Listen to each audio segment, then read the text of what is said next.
What's going on, YouTubers? Welcome to another episode of Super Retro Geek. And as promised, I'm doing a follow-up video to my last video where I talked about three things that I loved about Android in 2014. And today I'm going to actually be talking about three things that I hate about Android in 2014. And all three of these things, it's all about Google. So the first thing that just irks me, that bothers me actually, is what I like to call Googleification. And what that means simply is that there's way too many Google services and apps that are, in a lot of ways, being forced on users. So let me give you an example. So these are all the apps that are currently being made by Google on the Google Play Store. You know, and it makes sense because Google is the one who is the primary developer of Android, so that makes perfect sense. What I don't like is the fact that they're forcing you to use certain apps, you know, their services indirectly. And let me give you two examples.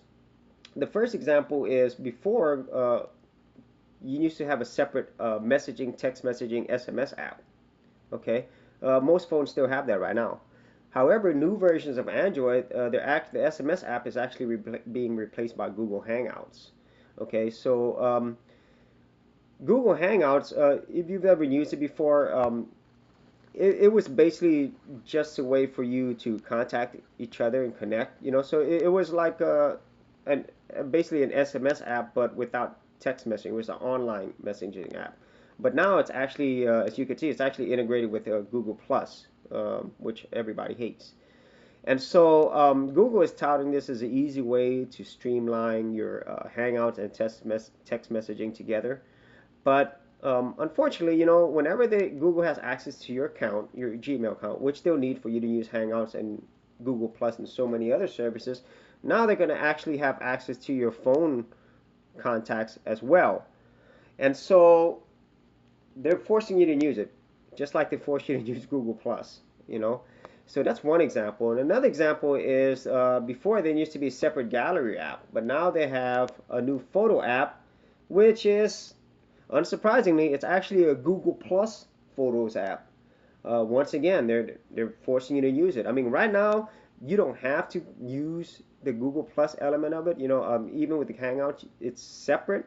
However, at some point they're going to force you to they're going to tie this into your Gmail account. So I don't like that. But there's really not much you can do about it, it seems. And most people are not technically savvy enough to go look for alternative apps. Okay. And the second reason, which leads to a second reason, is privacy. Google Plus, Chrome, Hangouts, Google Maps, YouTube, any of these myriad, Google Drive, any of these apps, they all share information. All this information is collected by Google. And so we really don't know in what ways that they use it, or even how much of it is being used. But do know that whenever you do use an Android device, Google is collecting a ton of information on you. And now that Google is going full steam ahead with having Google everywhere with Android L, with your tablets, your phone, your TVs, upcoming cars, wearables, Google Glasses, Android TV, um, thermostats, home automation. They could be collecting even more information. And so, if you're concerned about privacy, you have a reason to be, because it's it's not going to get any better. Okay, so that's my second reason, privacy. And then, which leads me to my final thing that I hate about Android in 2014 is control. Okay, so because Android's going to be in so many different areas, or Google, yeah, is going to be in so many different areas, they're going to have more control over what you can and can't do. Google has always touted Android as being open, but it's open to a certain level. For example, the Gmail apps, the Google Calendar apps, the Google Maps app, they're all proprietary. You just can't go and change them. So upcoming Android TV versions and Android Wear, they're going to be controlled by Android, meaning you can't go and customize it. I'm pretty sure if you can figure out a hack, you can, but there could be control. And right now you could still make customizations to Android on the phones and tablets, but I think that might change as well in the future. So what this all means is you're going to be so used to using Google services and software in so many different areas.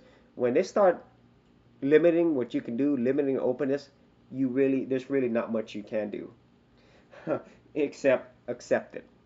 And so those are the three top things that I hate about Android in 2014. I hope they change for the better, but at this point, it doesn't look like that's going to be the case.